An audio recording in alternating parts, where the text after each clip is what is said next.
Shalom, puji Tuhan. Tema firman Tuhan, memperoleh hak atas pohon kehidupan. Mari kita akan melihat kebenaran firman Tuhan yang terambil di dalam kitab Wahyu pasal yang terakhir.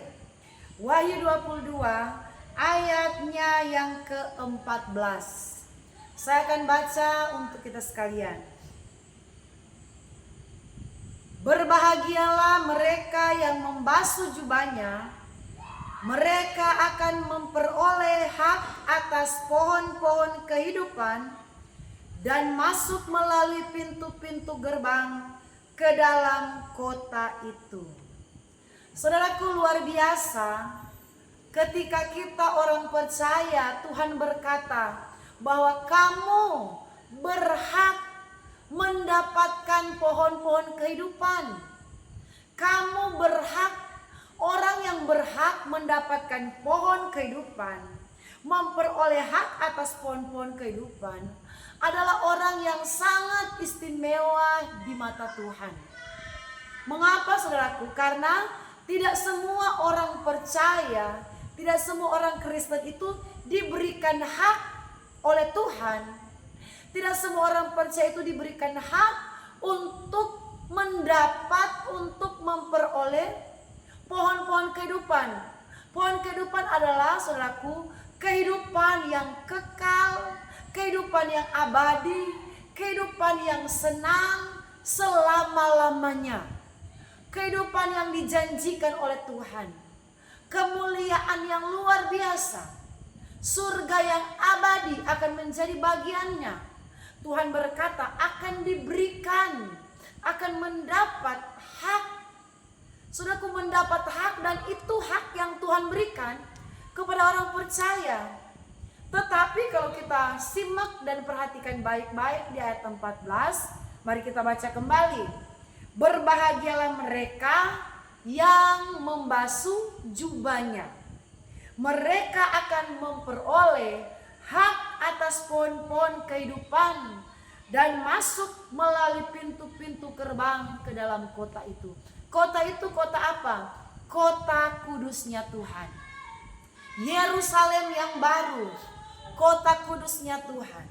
Tuhan berkata di ayat yang ke-14 ini, saudaraku, dicatat dalam kitab Wahyu pasal yang terakhir. Adalah saat penentuan yang disiapkan Tuhan bagi setiap manusia. Saat yang menentukan, saat yang menegangkan dalam setiap kehidupan manusia, yaitu Tuhan akan tentukan. Dan ini, saudaraku, kalau kita perhatikan ayat 14, berbahagialah mereka yang membasuh jubahnya. Saudaraku, ternyata ada satu pengertian yang dalam dari kalimat ini. Artinya orang yang membasuh jubahnya, dialah yang akan memperoleh hak atas pohon-pohon kehidupan. Jadi kalau orang yang tidak mau membasuh jubahnya, dia tidak berhak menerima pohon-pohon kehidupan. Berhak mendapatkan kehidupan yang abadi, mendapatkan kehidupan yang kekal. Ternyata sangat penting arti kata dari membasuh jubahnya. Saudaraku, membasuh jubah kita. Jubah itu berbicara tentang perbuatan kita setiap hari. Saudaraku, membasuh jubah kita ini adalah kita membasuh perbuatan-perbuatan yang tidak sesuai firman Tuhan. Kita membasuh dosa-dosa kita ini, kita harus tinggalkan. Perbuatan-perbuatan yang menyakiti hati Tuhan kita harus buang jauh-jauh. Kita benar-benar harus hidup di dalam pertobatan.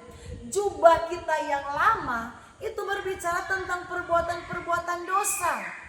Saudaraku, orang yang membasuh jubahnya, dia akan mendapat hak atas kehidupan yang abadi. Tetapi kalau kita tidak mau membasuh jubah kita, artinya kita tidak mau hidup di dalam pertobatan. Kita tetap melakukan dosa-dosa kita. Kita tidak mau berubah, kita tidak mau bertobat. Saudaraku, di hari-hari ini ada begitu banyak sekali hamba-hamba Tuhan yang dipakai Tuhan untuk menyampaikan isi hatinya, untuk menyampaikan suara pertobatan.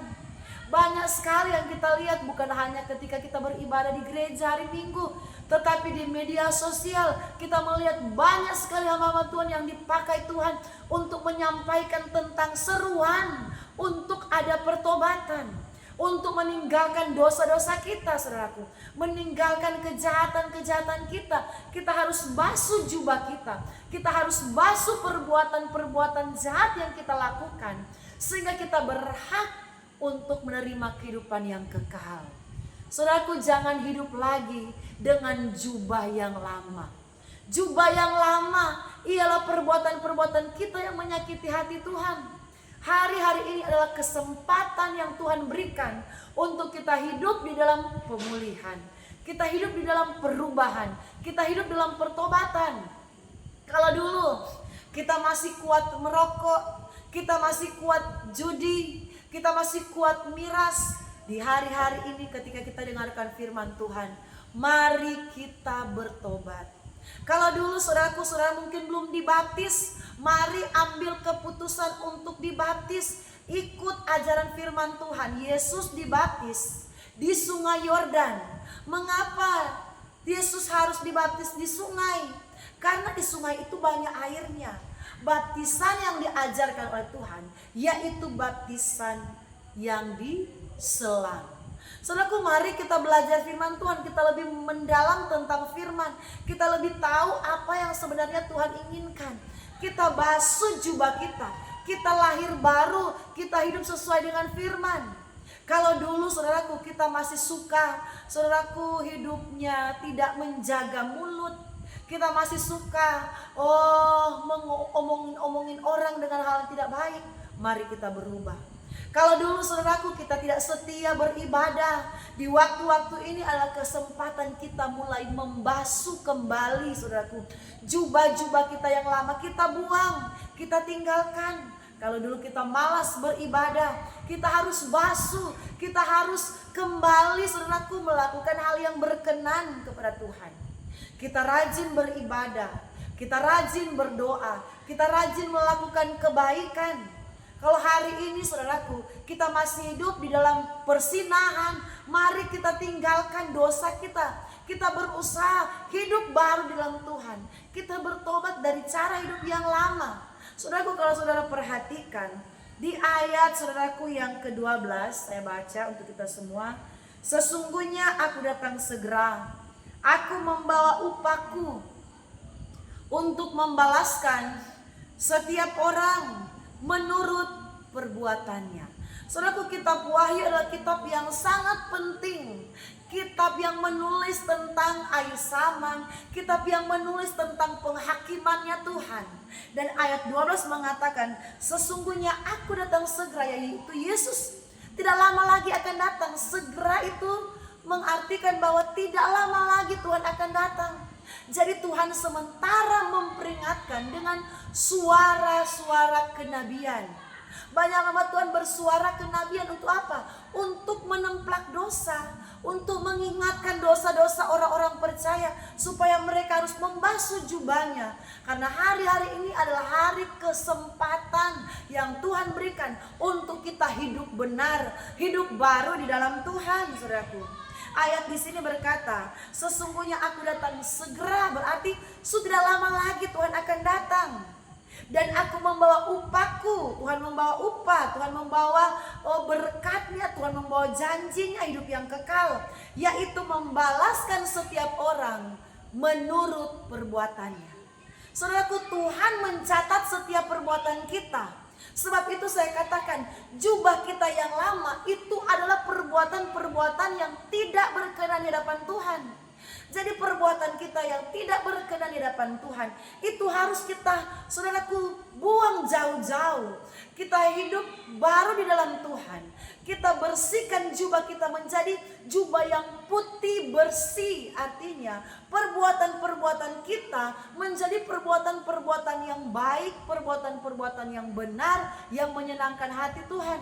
Kita meninggalkan dosa-dosa. Saya percaya, saudaraku, ketika kita melakukan dosa, hati nurani itu akan berbicara bahwa kita melakukan dosa. Karena apa? Dosa itu sangat bertentangan sebenarnya dengan hati nurani, saudaraku. Hati nurani, disitulah tempat Roh Kudus berbicara. Roh Kudus mengingatkan ketika kita melakukan dosa.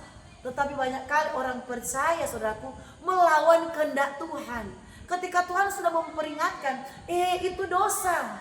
Kamu sudah mencuri, kamu sudah korupsi, kamu sudah berselingkuh, kamu sudah berzina, kita masih tetap melakukan hal itu. Saudaraku, mari di hari-hari ini Tuhan berkata lewat firman-Nya, Aku datang segera dan aku membawa upahku, membalaskan setiap orang menurut perbuatannya. Jadi saudaraku, perbuatan kita itu dicatat detail oleh Tuhan, dicatat jelas oleh Tuhan. Jadi baik itu perbuatan-perbuatan yang benar, perbuatan-perbuatan yang menyenangkan Tuhan, segala kebaikan kita itu dicatat oleh Tuhan. Bahkan juga perbuatan-perbuatan jahat, dosa-dosa itu tidak ada yang tersembunyi di hadapan Tuhan. Dan Tuhan berkata, berbahagialah mereka yang membasuh jubahnya. Di hari-hari ini kesempatan Tuhan berikan. Tuhan berikan kesempatan yang selebar-lebarnya untuk kita hidup baru dalam Tuhan. Kita memperbaiki diri kita. Kita tebus. Kalau dulu kita ini jarang beribadah, kita harus tebus segala, saudaraku, kegagalan-kegagalan di masa yang lalu. Kegagalan-kegagalan di mana kita tidak setia dengan Tuhan, itu adalah satu kegagalan rohani kita. Di mana kita jarang mencari Tuhan, jarang berdoa kepada Tuhan, jarang membaca firman Tuhan, tidak mau melakukan kebaikan. Itu kegagalan-kegagalan rohani kita yang harus kita perbaiki di hari-hari ini, saudaraku. Basuhlah jubahmu. Orang yang membasuh jubah, Alkitab berkata, dia akan diberikan hak, saudaraku. Tuhan akan berikan hak untuk kehidupan yang kekal. Tetapi orang yang tidak mau membasuh jubahnya tidak akan berhak untuk memperoleh hidup yang kekal. Saudaraku, hidup yang kekal itu hidup yang tanpa batas, hidup yang selama-lamanya. Itulah saudaraku yang kita rindu-rindukan di hari-hari ini. Kita bisa berada bersama dengan Tuhan selama-lamanya. Kita hidup di dunia ini itu hanya, saudaraku, beberapa saat saja, hanya beberapa waktu saja, tidak selama-lamanya.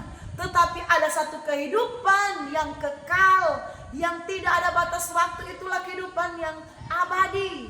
Dan saya percaya kalau kita mau melakukan firman Tuhan, kita mau berusaha, Tuhan, saya mau hidup baru dalam Tuhan, saya mau meninggalkan segala kejahatan, segala dosa saya, segala hal-hal yang menyakiti hati Tuhan, baik yang ada di hati, yang ada di pikiran, dalam perbuatan. Saya mau hidup benar dengan Tuhan, saya mau hidup kudus dengan Tuhan.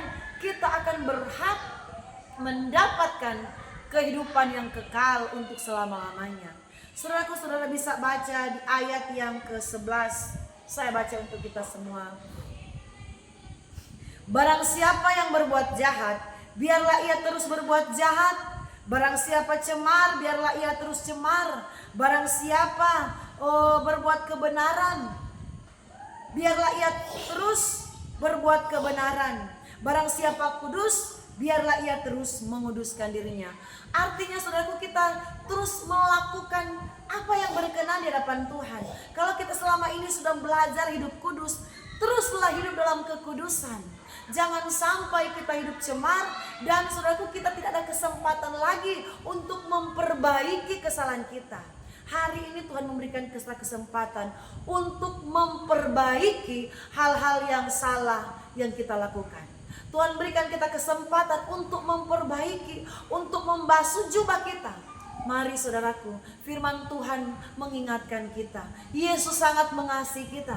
Yesus sangat mengasihi kita. Dia tidak mau ada domba-dombanya itu yang binasa. Ada domba-dombanya yang tersesat. Ada domba-dombanya yang tidak memperoleh hidup yang kekal. Mari kita tinggalkan cara hidup yang lama, cara hidup yang menyakiti hati Tuhan. Kita basuh jubah kita, kita tambah kasih kita kepada Tuhan, tambah kesetiaan kita kepada Tuhan. Kita perbaiki hidup kita semakin indah di hadapan Tuhan. Saya berdoa, biarlah kasih karunia Allah meneguhkan iman kita, meneguhkan kesetiaan kepada Tuhan, meneguhkan kesungguhan kita kepada Tuhan. Biarlah kita boleh memperbaiki diri kita, kita lebih mengasihi Tuhan, kita lebih sungguh-sungguh mencari Tuhan. Dan biarlah doa saya, kita berhak atas kehidupan yang kekal yang Tuhan janjikan bagi orang-orang yang mau membasuh jubahnya, yang mau hidup benar seturut dengan kehendak Tuhan. Shalom, Tuhan Yesus memberkati.